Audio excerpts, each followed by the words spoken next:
বাজারের হাসিল না দিলে কোরবানি হবে, কোরবানি না হওয়ার কোনো ইয়া নেই, কোরবানি হবে। তবে হ্যাঁ, বাজার কমিটির একটা হক যে দেন নাই, আদায় করেন নাই, এটা তো তাদের হক হাসিল দেওয়াটা, এটার গুনাহ হবে, এটার গুনাহ হবে, তবে এই কোরবানি হবে। আরেকটি মাসালা, আপনি ওয়াজিব কোরবানি দেওয়ার জন্য এই টাকা রাখছেন, আপনার উপর কোরবানি ওয়াজিব। ঘটনাক্রমে ভাগ্য ভালো, পশু একটা হাদিয়া পাইছেন, গিফট পাইছেন, কেউ আপনাকে গিফট করছে, একটা ছাগল বা একটা গরু আপনাকে হাদিয়া দিছে, গিফট করছে, আপনার উপর কিন্তু কোরবানি ওয়াজিব।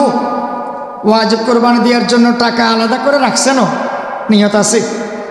এমত অবস্থা হাদিয়া একটা আসছে আর কি, আপনি ওয়াজিব টাকাগুলো বাছাই এগুলো রেখে ওই হাদিয়া গিফট যেটা পাইছেন এটা দিয়ে কোরবানি দিয়ে দিছেন।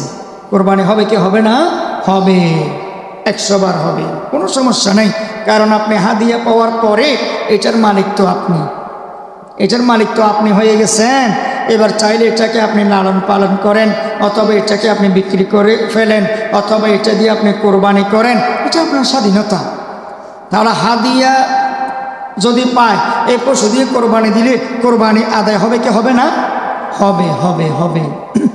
আরেকটি জরুরি কথা হচ্ছে, কোরবানি না করে কোরবানির টাকা সদকা করে দেওয়া। কোনো জায়গার মধ্যে বন্যা হচ্ছে, মানুষ কষ্টে আছে, রোহিঙ্গারা কষ্টে আছে, কত জায়গার মানুষ কষ্টে আছে, কোরবানি না করে কোরবানির টাকাগুলো দান করে দেওয়া অসহায়দেরকে, বিপদগ্রস্ত মানুষদেরকে। তাহলে কি কোরবানি আদায় হবে না? কোরবানি দিতেই হবে।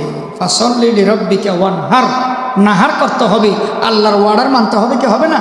রসুলের ওয়ার্ডার মানতে হবে কি হবে না? আল্লাহ এবং রসুলের ওয়ার্ডার মানতে হবে। ওয়াজিব কোরবানি আদায় করার পরে এবার আপনি কোটি কোটি টাকা অসহায় মানুষদেরকে দান করেন, অসুবিধা কি? আপনারা কয়েক ভাই মিলে কোরবানি দিচ্ছেন, সবার টাকা একরকম নাই, কারো বেশ কারো কম। তো এই কোনো ভাইয়ের যদি বলে আমি টাকা বেশি দিব, প্রত্যেকের নাম ঠিক আছে, কিন্তু আমি টাকাটা বেশি দিব, জায়েজ আছে, কোনো সমস্যা নাই, জায়েজ আছে, 100 বার জায়েজ। কোরবানির পশুর গোশতকে 3 ভাগ করা মুস্তাহাব। কয় ভাগ করা মুস্তাহাব? 3 ভাগ করা মুস্তাহাব। 1 ভাগ নিজের ঘরের জন্য, আরেক ভাগ ফকির মিসকিন এতিম অসহায়দের জন্য, আরেক ভাগ আত্মীয় স্বজন পাড়া প্রতিবেশীদের জন্য। আর যদি ঘরের মধ্যে সদস্য বেশি, খাওয়ার সদস্য বেশি, তাহলে সব গোশত ঘরে রেখে দিতে পারবে, কোনো অসুবিধা নাই। তবে আল্লাহর ওয়াস্তে ফ্রিজের মধ্যে এই বছর যে গোশত রাখছেন আগামী বছর পর্যন্ত খাচ্ছেন, এটা কোরবানির শিক্ষা নয়, এটা কোরবানির সবক শিক্ষা নয়। অনেক মানুষ কৃপণতা করে মানুষকে না দিয়ে ফ্রিজের মধ্যে ঢুকে রাখে, এটা ঠিক না। আর মনে রাখবেন, কোরবানির গোশত কাঁচা কাঁচা দান করা বেশি সওয়াব। রান্না করে খাওয়ানো যায়, রান্না করেও দান করা যায়, রান্না করেও সদকা করা যায়, রান্না করে মানুষকে খাওয়ানো যায়, তবে উত্তম কোনটা? কাঁচা। কোরবানির গোশত কাঁচা মানুষকে দেওয়া বেশি আফজল। কিন্তু আকিকের গোশত, আকিকের গোশত কাঁচা দেওয়াটা জায়েজ, তবে রান্না করে দেওয়াটা বেশি আফজল। আকিকের দুটোটা একটু ডিফারেন্ট আছে। কোরবানির গোশত কাঁচা দিতে পারলে বেশি ভালো মানুষকে, আর আকিকার গোশত কি রান্না করে খাওয়াইতে পারলে বেশি ভালো। আর কোরবানি দাতা কোরবানির গোশত বিক্রি করা জায়েজ নাই। কোরবানি দাতার জন্য কোরবানির গোশত হাড্ডি কিচ্ছু বিক্রি করা কি নাই, জায়েজ নাই। যদি বিক্রি করেও টাকাগুলো সদকা করে দিতে হবে, খেতে পারবে না কোরবানি দাতা। তবে হ্যাঁ, রাস্তার মোড়ে কোরবানির দিন দেখবেন চৌমোহনীতে মোড়ে মোড়ে কিছু মানুষ গোশত বিক্রি করে না, এইটা জায়েজ, কারণ এরা কোরবানির দাতা না, এরা গোশতগুলো পাইছে যে, গোশতগুলো এদেরকে কেউ দিছে যে, হয়তো দান করছে বা হাদিয়া দিছে, এরপরে এরা ওখানে নিয়ে বিক্রি করে ফেলতেছে। এরা কিন্তু কোরবানি দিছে যে এই গোশত না, এদের কোরবানির পশুর গোশত না, এরা পাইছে যে গোশত টাকার জন্য বিক্রি করে ফেলতেছে, এটা জায়েজ, এটা জায়েজ। আর কয়েক প্রকারের কোরবানির গোশত কোরবানি দাতা খেতে পারবে না, হারাম, হারাম। কয়েক প্রকার কোরবানির গোশত কোরবানি দাতা খেতে পারে না, যেমন ওসিয়ত কোরবানির গোশত কোরবানি দাতা খেতে পারবে না, ওসিয়ত মানে মৃত্যুর সময় কেউ আপনাকে বলে গেছে আমার নামে কোরবানি দিও, উনি মরে গেছে, ওনার নামে যদি আপনি কোরবানি দেন এটা ওসিয়ত কোরবানি। মরে যাওয়ার সময় বলে গেছে আপনাকে, এটা ওসিয়ত কোরবানি। এই কোরবানির গোশত কোরবানি দাতা খেতে পারবে না, সৎকা করে দিতে হবে। আরেকটা কোরবানির গোশত কোরবানির দাতা খেতে পারবে না, মান্নত কোরবানির গোশত। অর্থাৎ মান্নত করছে আল্লাহ আমার এই কাজটা পূরণ হলে আমি কোরবানি দিব, এরকম মান্নত করছে, আল্লাহ তার কাজটা আশাটা পূরণ করেছে, তাহলে কোরবানি দিলে গোস্তগুলো খেতে পারবে না, সৎকা করে দিতে হবে। আরেকটা কোরবানির গোস্ত কোরবানি দাতা খেতে পারবে না, সেটা হচ্ছে কাজা কোরবানির গোস্ত। কি কোরবানির গোস্ত? কাজা। কাজা কোরবানির কাজা আছে না নাই? কোরবানির কাজা আছে। কাজা কোরবানির গোস্ত কোরবানি দাতা খেতে পারবে না। অর্থাৎ 3 দিনের ভিতরে নেশাবের মালিক 3 দিনের ভিতরে কোরবানি দিতে পারে নাই, পরে কাজা দিতে হবে। এই কাজা কোরবানির গোস্ত কোরবানি দাতা খেতে পারবে না, এগুলো সৎকা করে দিতে হবে। নফল কোরবানির গোস্ত কোরবানি দাতা খেতে পারবে, কোরবানি দেওয়া যায়। তবে মনে রাখবেন আগে নিজের ওয়াজিব কোরবানি থাকতে হবে। আগে নিজের নাম যেটা ওয়াজিব এটা আগে, এরপরে অমুকের নামে সমুকের নামে, আগে নিজেরটা রাখতে হবে তো ওয়াজিব। যে এখন অনেকে ভুল করে নিজের ওয়াজিব কোরবানি আরেকজনের নামে চালাই দেয়, না, এটা জায়েজ নাই। নিজের ওয়াজিব কোরবানি আগে এটা দিবেন, এরপরে সামর্থ্য থাকলে তৌফিক থাকলে আরেকজনের নামে দেন, রসুলের নামে দেন, আব্বার নামে দেন, আম্মার নামে দেন, কোনো অসুবিধা নেই, কোনো অসুবিধা নাই। আর মনে রাখবেন কসাইকে, কাজের বুয়াকে পারিশ্রমিক হিসেবে, পারিশ্রমিকের বেতন হিসেবে কোরবানির গোস্ত দেওয়া জায়েজ নাই। ওদের বেতনের ভিতরে কোরবানির গোস্ত দেওয়া কি নেই? জায়েজ নাই। বেতন তো দিবেনই, কোরবানির গোস্ত এটা আলাদা দিলে দেন, না দিলে নেই। তবে কোরবানির গোস্তকে বেতন হিসেবে ঢুকাই দেওয়া, ওদেরকে দেওয়া কি নেই? জায়েজ নাই। আর বলেন তো আকিকার সাথে কোরবানি দেওয়া জায়েজ আছে না নাই? আকিকার সাথে কোরবানি দেওয়া জায়েজ আছে না নাই? আছে। আকিকার সাথে কোরবানি দেওয়া, কোরবানির সাথে আকিকা দেওয়া জায়েজ আছে। অনেকে বিভ্রান্ত ছড়ায় এটা জায়েজ নাই, কোরবানির মৌসুমে আকিকা কেন দিবে? কোনো অসুবিধা নেই। আকিকাও ইবাদত, কোরবানিও ইবাদত। ওইটা সুন্নাত, এটা ওয়াজিব, বা ওইটা সুন্নাত, এটা নফল, কোনো অসুবিধা নেই। তবে আকিকা আর কোরবানি মিশ্রিত দোনোটা মিলাইলেও সর্বোচ্চ কয় নাম পর্যন্ত হতে পারবে? 7 নাম, সর্বোচ্চ 7 নাম। দোনোটা মিক্সার হলেও সর্বোচ্চ 7 নাম পর্যন্ত হতে পারবে। তারপরে আমাদের দেশে কিছু কুসংস্কার আছে, কিছু মারাত্মক কুসংস্কার আছে। যেমন নাকি যার নামে আকিকা দেয় তার গোস্ত নাকি, আকিকা গোস্ত নাকি ওই সন্তান খেতে পারে না, তার মা বাপ খেতে পারে না, তার দাদা দাদি খেতে পারে না। মিথ্যা কথা। কোরবানির গোস্ত যেরকম ঘরের বাহিরের সবাই খেতে পারে, এরকম আকিকার গোস্ত ঘরের বাহিরের সবাই খেতে পারবে কি পারবে না? পারবে, পারবে। ছেলের নামে 2টা ছাগল আকিকা দিবেন, না পারলে 1টা ছাগল আকিকা দিবেন।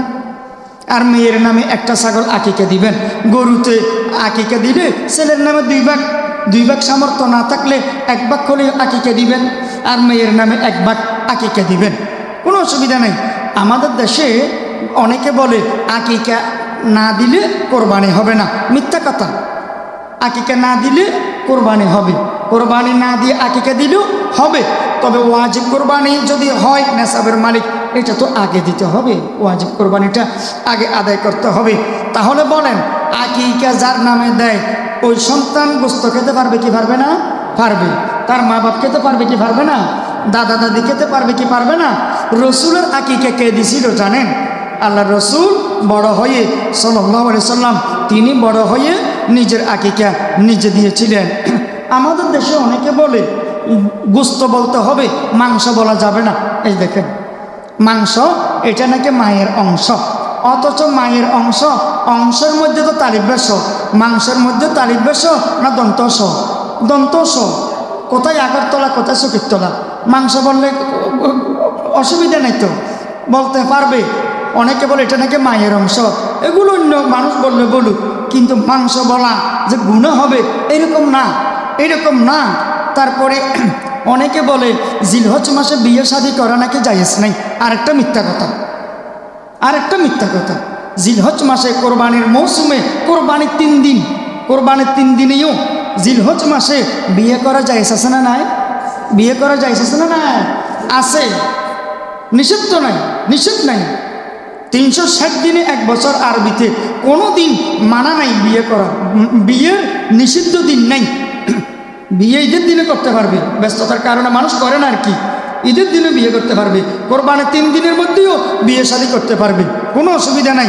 আরেকটা কথা শুনলে আশ্চর্য হয়ে যাবেন, অনেকে বলে, আপনাদের গ্রামেও আছে, অনেকে বলে কোরবানির সময় হাঁস মুরগি জবে করা জায়েজ নাই। বলে কি বলে না, হাঁস মুরগি খাওয়া যাবে না, হাঁস মুরগি জবে করা যাবে না, শুধু গরু ছাগল আর উট দুম্বা জবে করতে পারবে, হাঁস মুরগি যাবে না। এটা কি সত্য না মিথ্যা? সত্য না মিথ্যা? মিথ্যা, মিথ্যা। এগুলো বিশ্বাস করবেন না। একজন মানুষ কোনো কারণে গরু গোস্ত খেতে পারে না, ছাগলও খেতে পারে না, ওই বেচার একটা মোরগ হইলেও খাক না, একটা মোরগের গোস্ত হইলেও খাক না একটু পুরা। এই জন্য কোরবানির মৌসুমে হাঁস মুরগি খাওয়া জায়েজ আছে না নাই? জায়েজ আছে না নাই? আছে। ঈদের দিন কোরবানির পশু জবে করার সময় আপনারা মারাত্মক মারাত্মক কয়েকটা ভুল করেন। যেমন টেনে টেনে পশুকে জবেহের স্থানে নিয়ে যাওয়া গুনাহ। জবরদস্তি করে মেরে মেরে শেষরাই জবেহের স্থানে নিয়ে যাওয়া, এটা মারাত্মক গুনাহ। এত টাকা পয়সা খরচ করতেছেন, এই গুনাহ হচ্ছে। তৃষ্ণার্ত অবস্থায়, পিপাসার্থ তৃষ্ণার্ত অবস্থায় পশুকে জবে করলে গুনাহ। পশুকে পানি খাওয়াবেন। এবং পশুর ক্ষুধার্ত অবস্থায়, খালি পেটে পশুর ক্ষুধার্ত অবস্থায় কোরবানি দেওয়া, জবে করা গুনাহ। এবং বোতা ছুরি দিয়ে জবে করা গুনাহ, মাকরু, কোরবানি মাকরু হবে। বোতা ছুরি দিয়ে অনেকক্ষণ চেষ্টা করতেছে, জবে হয় না, এটা মারাত্মক গুনাহ। সোয়াবের বদলে গুনাহ হবে। ধারালো ছুরি ব্যবহার করবেন। একটা পশুর সামনে আরেকটা পশুকে জবে করা মাকরু, গুনাহ। একটা পশুর সামনে আরেকটা পশু জবে করবেন না। এবং পশুর সামনে কোনো ছুরি ধারাবেন না, পশুর অগোচরে ধারাবেন। পশুর সামনে ছুরি ধারানো গুনাহ, মাকরু। এগুলো খেয়াল করবেন। আরও আশ্চর্যজনক ঘটনা কি জানেন? পশুকে 10-12 জনে ফেলছে, চিবে ধরছে। এবার আধা কিলোমিটার লম্বা লিস্টি একটা পড়ে, নাম, মানুষের নাম, মানুষের নাম বলে আর কি, অমুকের নাম, অমুকের ছেলে, অমুকের নাতি, অমুকের দাদা, অমুকের দাদি। এগুলো কোরবানির পশু জবে করার সময় নিয়তে আসছিল না? নিয়তে তো ছিল। কোরবানির আগে তো এগুলো নিয়তে ছিল।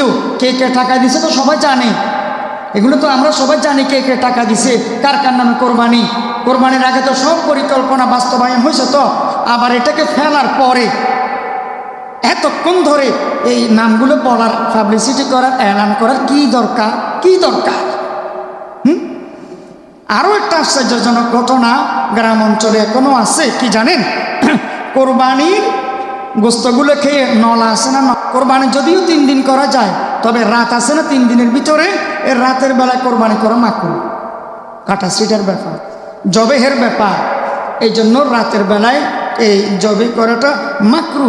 তারপরে বিধর্মীকে কোরবানির গোস্ত দেওয়া যায় আছে না নাই? আছে।